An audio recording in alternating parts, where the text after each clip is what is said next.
Welcome everyone to another special AEW hot take. Norbz and Tommy here. Paul not is not yours. here. Mine is something. Not yours. Mine says, "Wake up with a peaceful mind and be grateful heart." Exactly what we both are. So Paula couldn't join us, guys. It's her birthday though, so happy birthday, Paula. She will be back with us next week. So yes, looking forward to that. But hopefully Paula's having an amazing birthday. Norbz and I are here, so we're going to talk about the past AEW Dynamite Beach Break. Let's just get started, Norbz. So first topic on the agenda: Sammy Guevara versus Cody Rhodes TNT title ladder match. What did you think of it, man? Well, it's just one of those matches that AEW loves. You know, the ladder match and no holds barred and everything goes.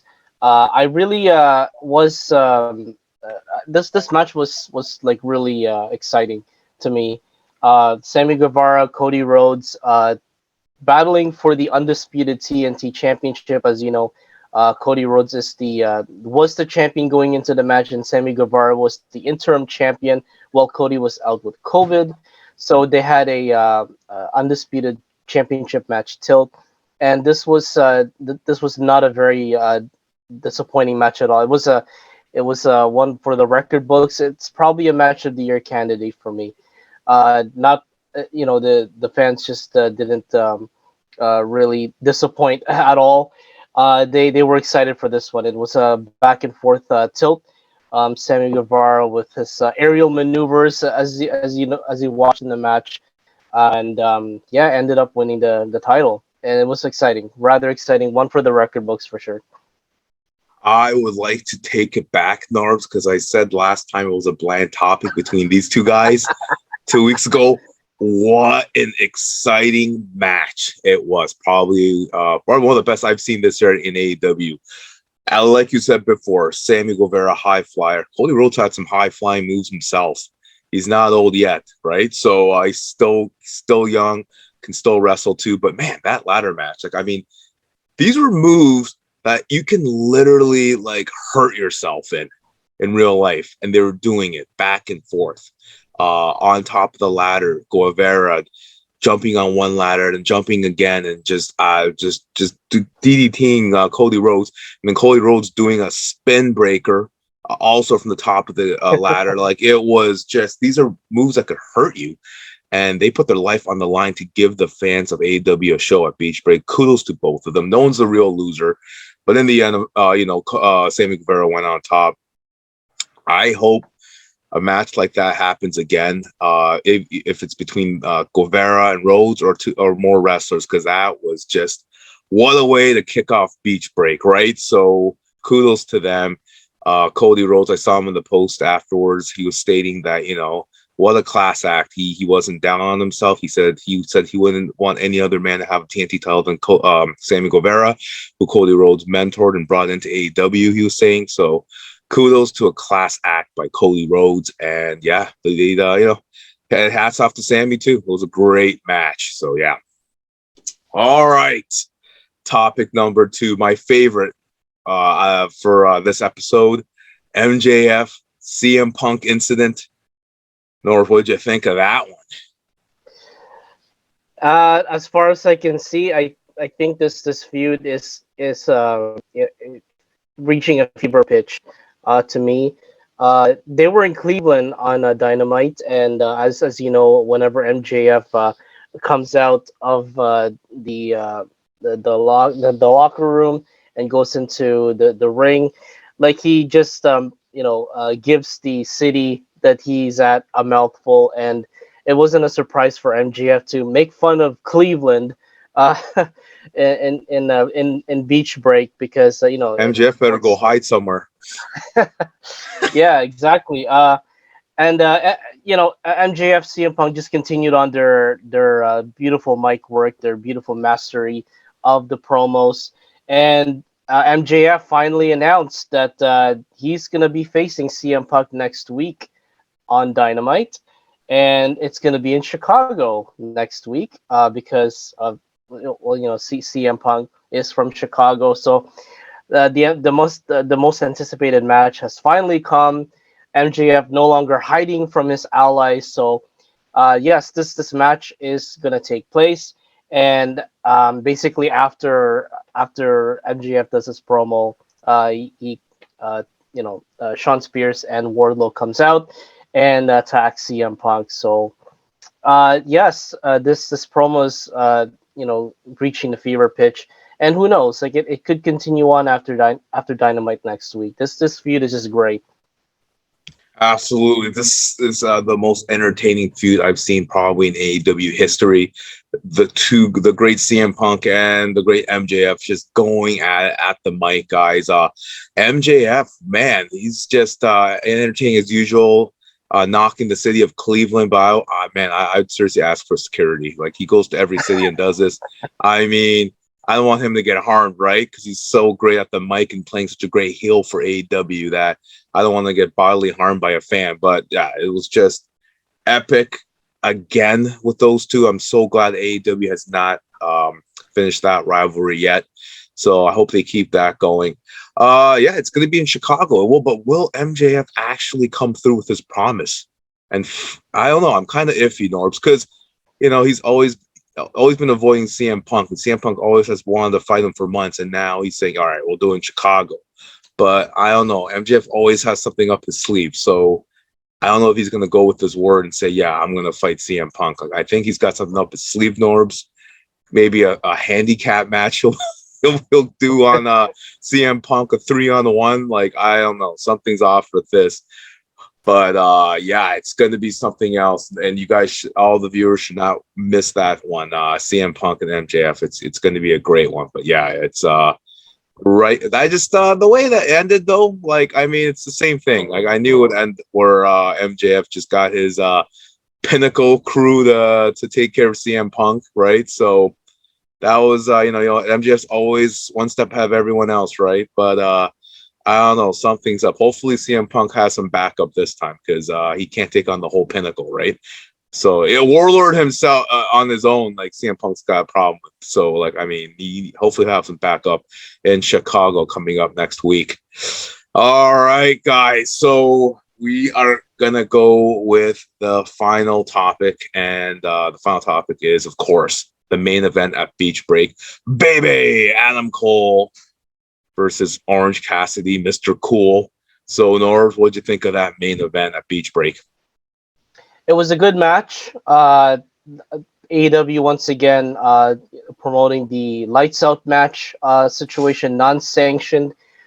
Basically, non-sanctioned matches, meaning that AEW is not responsible for any of the win-loss records between the two, and also they're not responsible for anything that happens to the combatants. Basically, it's a simple definition of a lights out match, non-sanctioned. This one, again, to me, was one for the record books. Continuing on the feud between the Elite and Best Friends. Adam Cole challenged Orange Cassidy to this match from the past Dynamite because Orange Cassidy accidentally bumped Dr. Britt Baker DMD to the table, which I rated the boyfriend Adam Cole. So they had this lights out match. Again, like, back and forth, the two go. The fans really, the fans in Cleveland had really a good treat on Dynamite, seeing all those high impact brutality happening, and not to mention in the middle of the match, Danhausen, a former ROH superstar, makes his debut from under the ring and apparently puts a curse on Adam Cole. Danhausen, scary. very nice, very evil, a macabre figure. He's a very familiar face. And yeah, just puts a curse on Adam Cole somewhat. And could this linger on in the ongoing feud between the Elite and Best Friends? I mean, Orange Cassidy ended up winning the match from the staging area. So it was a really dangerous and death-defying match between those two. And yeah, it was a good match, high impact style, and lots of action, lots of back and forth. Yeah, and I totally agree with you, Norbs. It was very action packed. Cleveland got a great treat for by the whole card, especially the main event. Hopefully, they'll come to Toronto, Canada, and we'll get the same treat as well. It's got a question about the name Beach Break. Like, I mean, what was that name about? Break at the beach? Like They were Cleveland. frozen. They were Cleveland's a frozen. cold city. Cleveland's. Yeah, they were in frozen Lake Erie in Cleveland for a beach break. It was quite unorthodox to I have mean, an event named Beach Break in Cleveland, Ohio, in the middle of January. I am not gonna knock the city of Cleveland. Like, they're a great sports town, right? But Beach Break in cold Cleveland, it's like having, it's like having a beach party in Toronto in the middle of January. And we're the best city in the world, Toronto, Canada. But Beach Break in the middle of a cold city, I just anyways, it was the lettering and the little color graphics and display was good. I'll give them that. I'll give AEW that. But yeah, that was odd. The Beach Break in the middle of the winter, kind of odd. Norbs, kind of odd. But on saying that, yeah, main event was great. Finally, Orange Cassidy comes on top after the Super Elite was just totally destroying best friends for the past couple of months. They're always getting the upper hand. Finally, it was good to see best friend Orange Cassidy come on top against Adam Cole. Great match. Could have went either way. I love the ending where Cassidy just took Adam Cole and threw him through the stanchion and just pinned him for 1, 2, 3. But overall, it was a great match. Both wrestlers just went hard at it and risked their lives to entertain the fans again. So, I mean, yeah, kudos to both wrestlers. But finally, Orange Cassidy wins the match. Surprised Britt Baker and Chris Statlander weren't cornering the men. I guess they weren't allowed. But yeah, kudos. They, the main event was built for Beach Break, and it came out on top. So the opening was good, and the main event was great, Norb. So yeah. Well, guys. So basically, before we conclude, Norbs, do you any thing to say that's coming up next week on AEW Dynamite? What you see so far? I'm looking forward to CM Punk and MJF. I'll be honest, in Chicago. Yes, definitely. I think that's the most anticipated we're going to see, and quite frankly, it's probably. So far in the program, I think it's what the fans will be tuning in to watch. Sticking their butts to the seats, as what Tony Schiavone always alludes to. His one of his famous quotes, "Butts in seats." So that's definitely what the fans will be looking forward to next week as they watch CM Punk and MJF go at it. Finally, one-on-one.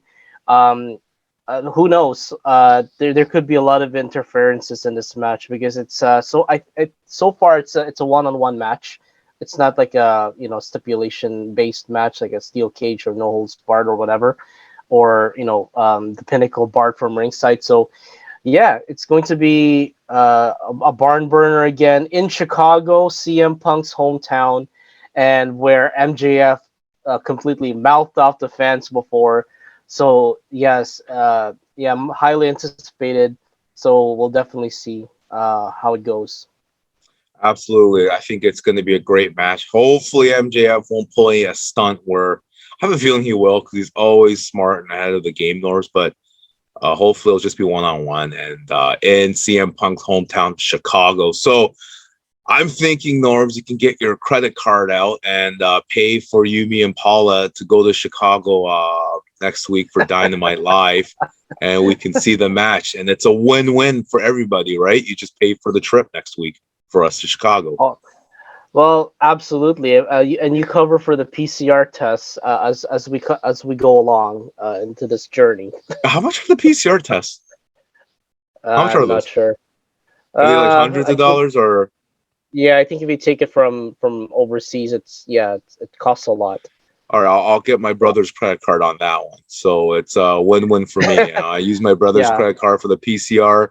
test. We And need then we need a backup, and that'll be a good backup credit card. we'll For get Paula's credit card maybe when she doesn't know this, and use the money for the trip and the PCR test. How can we? Poor Paula, she'll need her credit card for her birthday. You know, she's got like a lot of. Oh, she's not her birthday food to today. Oh, prepare, that's true. and That's true. We she's gotta sing got a her. lot to prepare for her birthday.